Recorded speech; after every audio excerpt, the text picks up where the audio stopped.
On y va. Isabelle Werenfels, bonjour. Le Maghreb bouillonne. Pourquoi, d'après vous? Slim, I'm going to speak in English, not just Yeah. because this is the fact now in Algerian universities, the new trend, but I think because I'm more concise in short formats. No worry, you're totally accepted to speak in So, English. I thank will you. translate. I will make sure to translate later. Thank you. First of all, this is not a new phenomenon. And I would like to cite two clusters of reasons. And one cluster, the domestic one, is something that is not new at all. But I think there is something new in the international factors that make that the Maghreb is in this state. Let me begin with the domestic factor and a very banal statement, which is systems are not delivering what citizens expect from the states, from the governments, from the political systems. With regard to governance, with regard to socioeconomic development, with regard to state services, very importantly, and I think also to a certain degree with regard to political inclusion. And I think the issue is that the Maghrebi states are opting for a model which is quite far away from A, what they can achieve, and B, what the citizens really are expecting. And it is a kind of Asian model, meaning an effective state, socioeconomic development, modernization, but at the same time, no toleration for political dissent. I would call this, in the case of Morocco, I've called it in some articles benevolent authoritarianism. One can also call it a surveillance and services model. And the problem is that I don't think this is going to work in the Maghreb because the economic fundaments for this to work are simply not there. So we have three states with very different specific problems. Morocco is better off than Tunisia. It has a strategy, an economic one. It has implemented some reforms, but it doesn't have enough growth to employ all its youths. And on top of it, the palace's interests in a way put a glass ceiling to aspirations of independent private sector as well as to really full competition. In Tunisia, the Tunisian president has no economic plan. We see that the strategy, the populist strategy, is to distract from the problems by scapegoating sub-Saharan migrants, corrupt elites, etc. And Algeria is still in a model of strategically distributing the oil and gas rent and not really engaging to buy social peace and not really engaging in profound structural economic reform. So we have an anachronistic economic system. So, and when I speak about reform, it's financial, it's fiscal, it's diversification, and more. And when you speak to young people in all three states, and those that have good jobs, you quite often hear also that they feel they don't have enough freedom, be it politically, or to a certain extent, some also socially. And at the same time, I would say that the societies have moved more than the governments. And we have small niches in the private sector, startup scenes that are very dynamic. But I think the overall scene is what I just described. And at the same time, I think we should not underestimate the resilience of Maghrebi populations. And we always say it's boiling, it's going to explode. I always hear observers say that. But I mean, if we look at Tunisia, the situation has been economically very bad for quite a few years. We have bread shortages, we have milk shortages, butter, etc. People are not yet in the street in masses, and it's unclear whether it will happen or not. So I think societies are quite resilient. But now let me get to those factors that I think that are to a certain extent new and that have caused for a shift and have caused for enormous anger. And that is international geopolitical factors. And I think it is mainly a huge rift which is opening up between Maghrebi societies and Western governments and parts of Western societies as well, which are perceived as having double standards, as uncredible.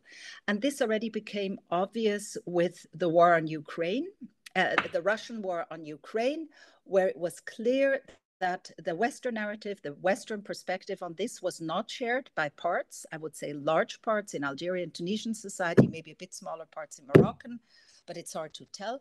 And now it has become so bluntly obvious with the war in Israel-Palestine in Gaza. And this is really a rift that has gotten so enormous, and civil societies and democratic oppositions are those that are the most angry, the most disappointed, and they are between a rock and a hard place. I like this metaphor very much, and I think it's very adequate, because on the one hand, they have repressive regimes. On the other hand, those they thought were their allies, which is Western governments and Western parties, etc., and they thought they shared values with them, are showing blunt double standards. So they feel alone. So I think all of this is building up to an enormous anger against the West, which is to that extent very new. I don't think I can remember having seen demonstrations in front of German embassies asking for the German ambassador to leave, as has been the case in Tunisia recently. Yeah, great. Thank you. Thank you. But do you think that European Union show a real concern about the socio-economical situation in the Maghreb? Yes. Personal. I think there is a real concern. Whether the right measures are being taken is a different question. But there is concern because the assumption is very simple. The assumption is that stability or security for Europe depends on stability in North Africa, and stability in North Africa depends on socioeconomic development and prosperity. I think the factor democracy, governance, etc., governance not, but democracy has gone a bit in the background, because I think that there has been quite a bit of disillusionment on that, but maybe I'll get back to that. But I think the concern about socioeconomic development is enormous, because very simple factor, not a nice one, from I think both perspectives, which is that European societies, and particularly European right-wingers, are getting extremely populist and worked up about irregular migration, and it has become quite mainstream in European politics to try to curb migration with means that one can really discuss how unproblematic or problematic they are. So it's a huge domestic issue that North Africa is stable. I think, to get back to the political situations, they're a bit less on the radar. This has to do with the European acknowledgement that democratization from external engineered democratization is not working. And also, I think, from the fact that the sovereignty discourses in the Maghrebi states have gotten so strong that Europeans are holding off. But the question now is whether Europeans have the right recipes to support economic reform. And I'm not an economist, but what I can say is that I think there is both sides that haven't come together in this. We have quite a bit of distrust among Maghrebi governments when it comes to economic reform pushes from European actors. There's different ideas of support. In Tunisia, it was always the idea of a huge Marshall Plan, but there really wasn't a plan. And from the Tunisian side, and I think negotiations over the ALECA were quite telling because of the free trade agreement, because we had elements in this ALECA which would have been quite beneficial for Tunisia. But there was very little trust, and there was a lot of prejudice and a lot of rhetoric that this would profit Europe only.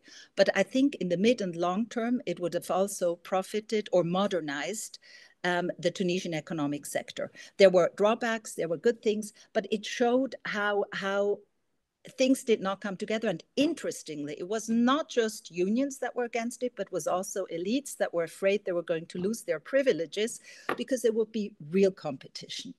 So there is always this coming together of external and internal factors. And I also think that ideally, Europe would contribute to building up competences in the Maghreb. And this is happening on a small level where you have companies investing in training, but it's not happening on a big level. Yeah, to the subject, human resources, and that's why I'm asking you how could manage between the needs and human resources mainly and migration issues that the European society is raising to the politician. Well, it's interesting. I do not see a contradiction between the two. I think it's a question of what kind of instruments and what kinds of measures you take. I mean, what is totally clear in the short term, the Maghreb has too many young people and too few jobs. I mean, the demography is clear. And in Europe, the demography is clear. We don't have enough people to uphold our workforce. Germany needs hundreds of thousands. In Berlin, for instance, the bus services have been reduced because there are not enough bus drivers. So I think there is a need for legal migration. And yes, it is a double-edged sword. I mean, you have very positive effects, which is reduces unemployment. And also what we should think about is the remittances, the money that flows back into the countries. In Tunisia, these remittances are as important as the money that comes from tourism. So that is the positive aspect of the legal migration. The drawbacks, you said it, is brain drain. Competencies are moving away. So I think there needs to be a really big effort, particularly by European companies that are going into the Maghrebi countries to train and to try to train excellent people and to try to keep them. This may need investments in terms of paying more competitive salaries. But at the end of the day, I think it's very difficult to hold back people that want to leave.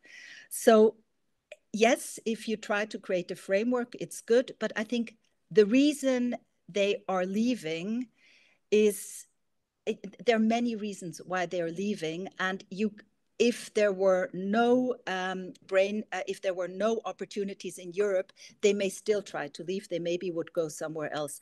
So I think the question is how to create an attractive environment in the country itself. And yes, European companies can contribute, but it's also, we get back to the domestic issues I just described, it is to the governments, to the elites in the Maghreb to also try to create conditions so that their populations will stay.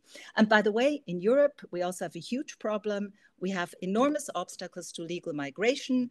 We have laws, for instance, now in Germany that say we want to make it easier, we want to have people come, but the administrative hurdles are enormous, like, certificates that need to be recognized, etc. And also, we shouldn't forget that there's so much European right-wing populism and that Europe is not that much of a welcoming culture for many Maghrebis. And I think Europe is becoming a little bit less attractive. It's still quite attractive. I'll get back to that. But so there is this conundrum that you have described. But I think there are measures that can be taken to the benefit of both the North African countries, the Maghrebi countries, and Europe. Thank you. As conclusion, is there a message that you want to send to the politician side of the Mediterranean? Okay, well, to Europeans, I would say stop looking at the Maghreb, at North Africa as a threat. Try to change the paradigm. It's very banal, and we have all been saying this for years, to see it as an opportunity. Because this is a message that China, for instance, is giving to the populations in the Maghreb and in other places in sub-Saharan Africa. And we Europeans, I'm saying we now, but Europeans are always saying, our strategic competitors, what can we do against them? Well, one of the things is to give our neighbors in the south, which are really our next door neighbors, a feeling that we like them, that we don't see them as a threat, and that we like to cooperate with them, and that we see a common future. So that's an important message. Linked to this, Europeans should not alienate their Maghrebi diasporas, but seek to empower them. What's happening at the moment is quite problematic in the context of the war in Gaza. There is distrust, there is discrimination. And overall, I think Europeans have to stop preaching values if they cannot live up to them. I think human rights are an issue. Media freedom is an issue. But you shouldn't preach it if you, A, don't live it yourself, and B, if you're not willing to follow up on it with measures. So you have to remain credible. Now, to Maghrebi governments, I think they have to understand that they need Europe. Europe is the next door neighbor. Europe is still the biggest trade partner. Europe is linked geographically, historically, in a way, culturally, to the Maghreb countries and the other way around. And I think the sovereignist discourses, the ultra-nationalist discourses we're seeing now will not solve the massive domestic problems. And I think it is also for governments to take on the responsibility for things that they can change themselves and not blame it on others, which I think is happening a lot in Tunisia these days. So, and I think to both, my message would be, you have to understand that the challenges you are facing, and I'm talking now about what I consider one of the biggest challenges, if not the biggest, climate change, you can only solve if you cooperate together. And the problems in the Mediterranean basin are the same. It doesn't matter where you are. You have forest fires, you have lack of water, you have temperatures that will possibly not allow populations to live there.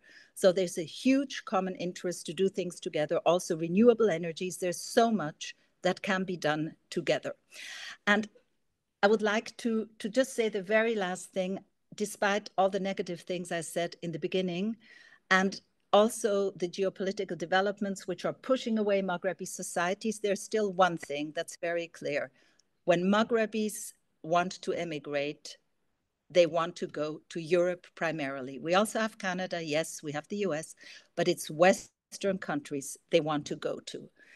And I think the best way for Europeans to fight what they call systemic rivals, which is China, which is Russia, etc., is to be as welcoming as possible to the Maghrebis that want to come to Europe.